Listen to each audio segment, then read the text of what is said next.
وسلام على عباده الذين اصطفى. فأعوذ بالله من الشيطان الرجيم. بسم الله الرحمن الرحيم.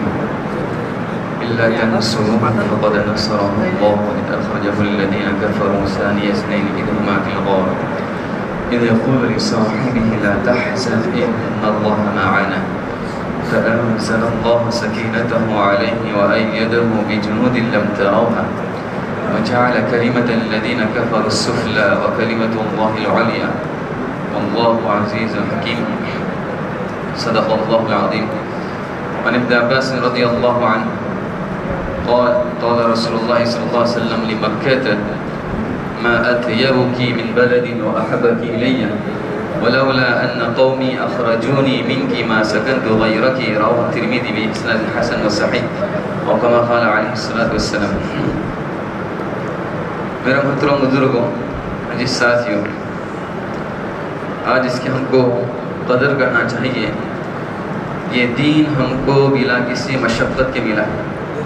اتنا بڑا اونچا دین، جس دین پر اللہ تبارک تعالیٰ نے دنیا آخرت کی کامیابی رکھی ہے، جس دین پر اللہ تبارک تعالیٰ نے ہر قسم کی راحت، سکون، عافیت رکھی ہے، جس دین کے بغیر، جس ایمان کے بغیر اور کلمے کے بغیر آخرت کی کوئی کامیابی ہم کو نصیب نہیں ہو سکتی. وہ ساری کامیابی اللہ تبارک تعالیٰ نے ہم کو بغیر کسی مشقت اور محنت اور مجاہدے کے عطا فرمائی ہے. یہ اللہ کا ہم پر بڑا احسان ہے، کرم ہے. لہذا اس کی ہم کو قدر کرنا چاہیے کہ اس دین کے لیے ہم اب کیا محنت کر سکتے ہیں، کیا مجاہدے کر سکتے ہیں، کیا فکریں کر سکتے ہیں. اس لیے کہ یہ ربیع الاول کا مہینہ ہے اور اس مہینے کی بہت ساری خصوصیات ہیں. پہلی خصوصیت یہ کہ اسی مہینے میں ہمارے نبی صلی اللہ علیہ وسلم کی ولادت با سعادت ہوئی. اسی مہینے میں اللہ کے رسول صلی اللہ علیہ وسلم کو نبوت ملی. نبوت جو 40 سال کے بعد اللہ کے رسول کو عطا فرمائی، وہ اسی مہینے کے اندر عطا فرمائی گئی.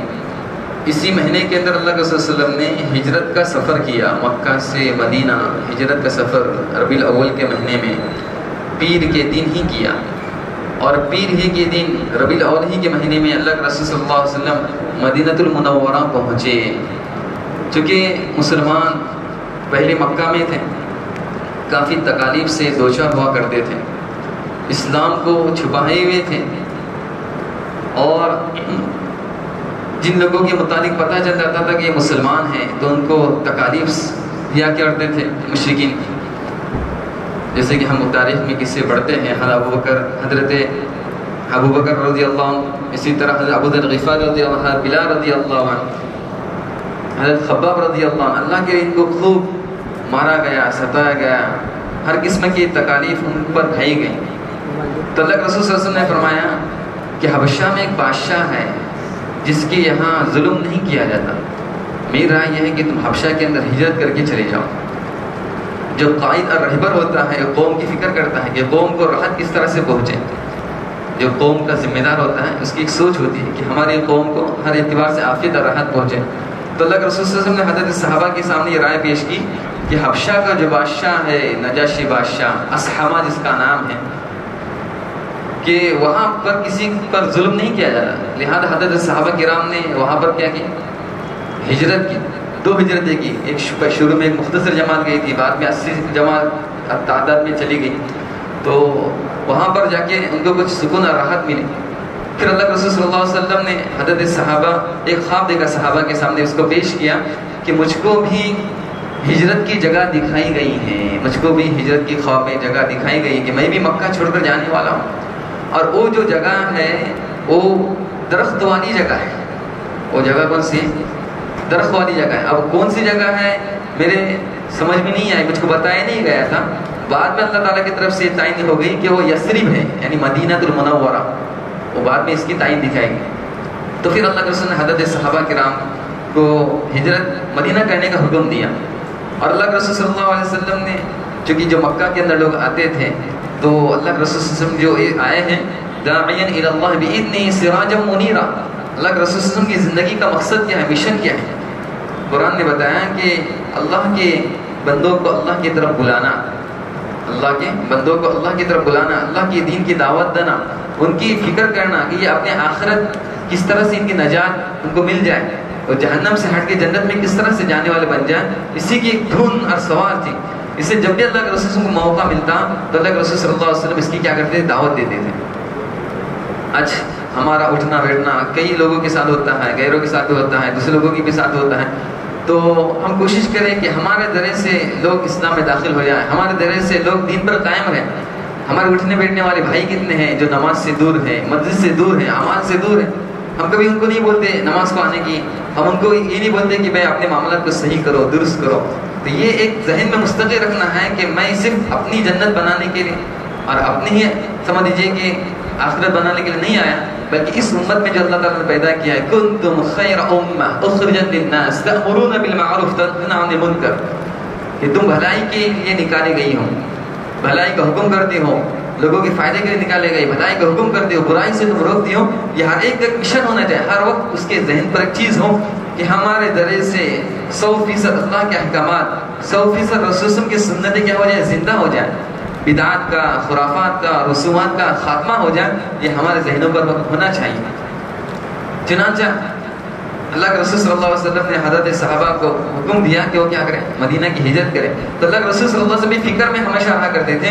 تو خاص طور پر جب حج کا موقع ہوتا تھا تو حج سے تو پورا اطراف کیا ہوتا تھا؟ مکہ میں آیا کرتا تھا. تو اللہ کے رسول صلی اللہ علیہ وسلم وہاں پر لوگوں کو دعوت دیا کرتے تھے. تو 2-4 مرتبہ ایسا ہوا کہ مدینہ یثرب سے چند لوگ آئے ہوئے تھے، اوس اور خزرج کے چند لوگ آئے ہوئے تھے.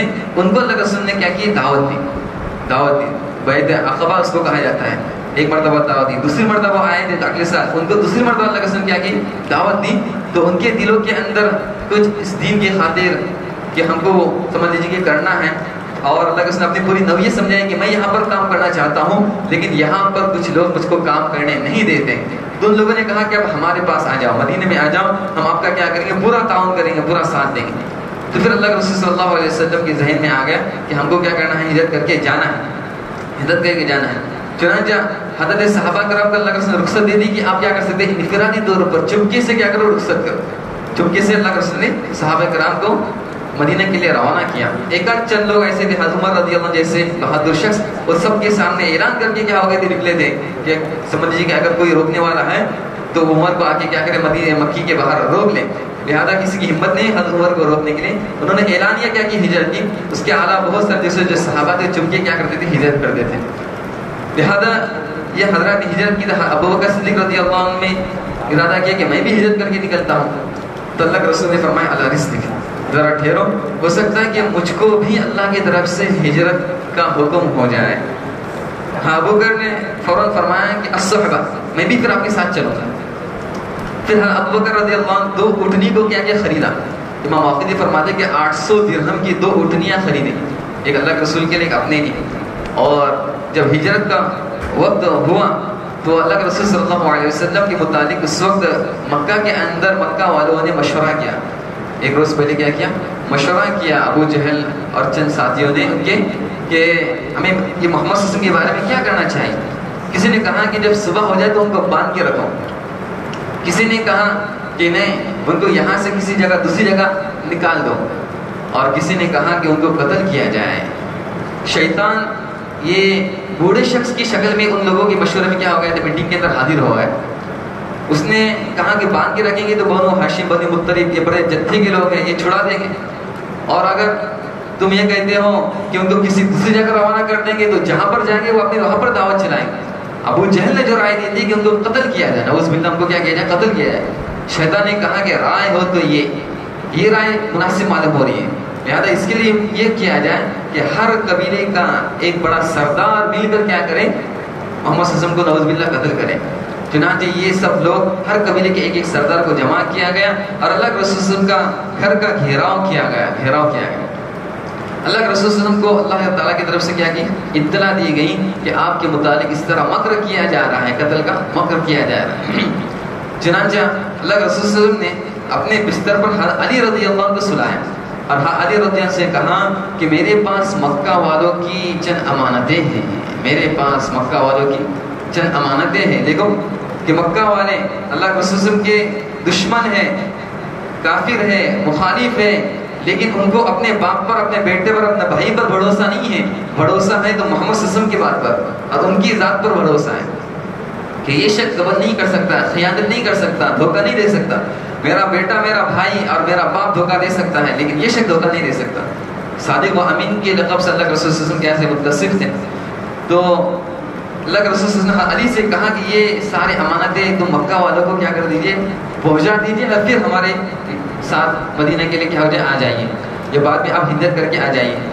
چنانچہ اللہ کے رسول صلی اللہ علیہ وسلم نے علی کو اپنی جگہ پر سلایا اور سارے جو سردار تھے اللہ کے رسول کے گھر کا گھیراؤ کیا لنگی تلوار کے ساتھ. یہ انتظار میں تھے کہ جیسے محمد صلی اللہ علیہ وسلم باہر نکلیں گے ہم ان کا قتل کریں گے، لیکن صبح تک نکلے ہی نہیں. اور جب صبح ہوئی اور دیکھا تو حضرت علی رضی اللہ عنہ آپ کے بستر پر ملے. پوچھا کہ تمہارے ساتھی کہاں ہیں؟ کہا کہ میں نہیں جانتا کہاں ہے.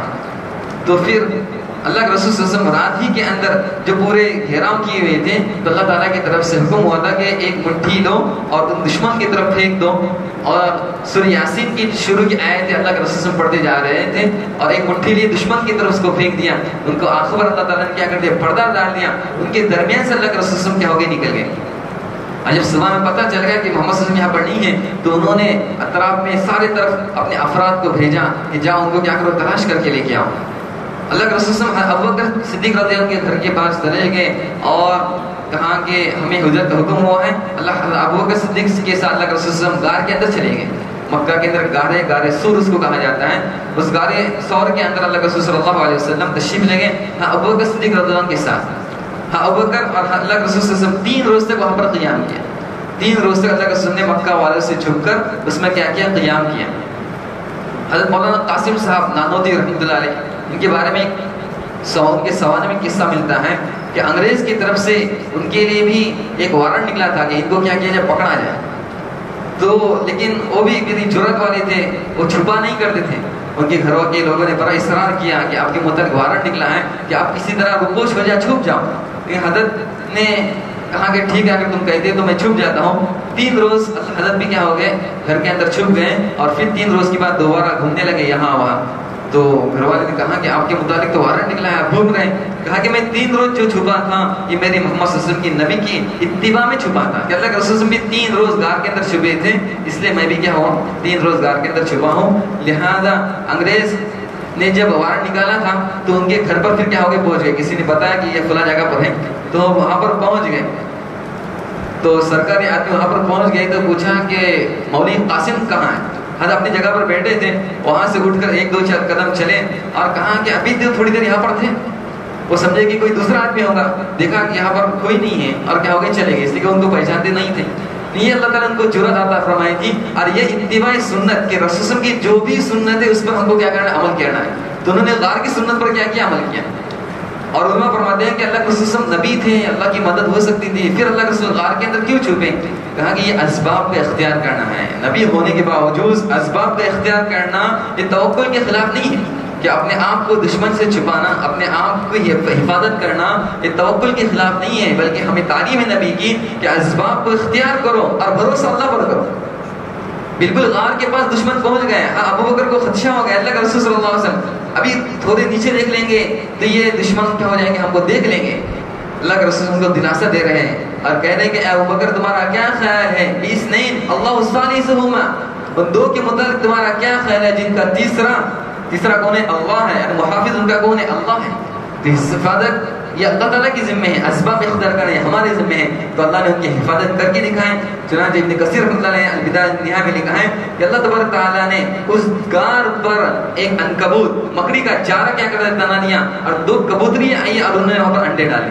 دشمن بالکل غار کے سامنے ہے اور وہ ذہن لڑا رہا ہے کہ اگر غار کے اندر کوئی اندر چلا جاتا ہے تو یہ مکڑی کا جالا ٹوٹ جاتا ہے. یہ مکڑی کا جالا یہاں پر موجود ہے، کبوتری کے انڈے ہیں، اس کا مطلب اس کے اندر کوئی نہیں ہے. اور وہاں سے واپس ہو گئے. تو یہ ہے ہاں کہ اللہ تبارک تعالیٰ نے اپنے نبی کی کیا کرنی، حفاظت کرنی. تو غرض یہ کہ ہم بھی اپنے دین کے کام کی کیا کریں گے، فکر کر لیں گے کہ ہمارے پاس جو بھی جس حال کے اندر یہ دین پہنچا ہے، اب اس دین کو ہم کو اپنے زندگی میں اپنے اولاد اور نسل اور خاندان کے اندر اس کو باقی رکھنا ہے. اور قیامت تک اللہ تبارک تعالیٰ یہ دین کو باقی رکھیں گے تو اس کے اللہ تبارک تعالیٰ ہم کو پیدا کیا ہے. ہم کسی کام کا ذریعہ بنیں گے، سبب بنیں گے تو ہم تو مر کر قبر میں چلے جائیں گے، لیکن یہ دین قیامت تک باقی رہنے والا ہے، اس پر عمل کرنے والے لوگ قیامت تک آنے والے ہیں، ان تمام کا اجر اور ثواب اللہ تبارک تعالیٰ ہمارے نام اعمال میں لکھ دیں گے۔ اللہ تعالیٰ سے دعا ہے کہ اللہ تعالیٰ ہم تمام کو اس پر عمل کرنے کی توفیق عطا فرمائے۔ Subscribe now and press the bell icon. Never miss an update.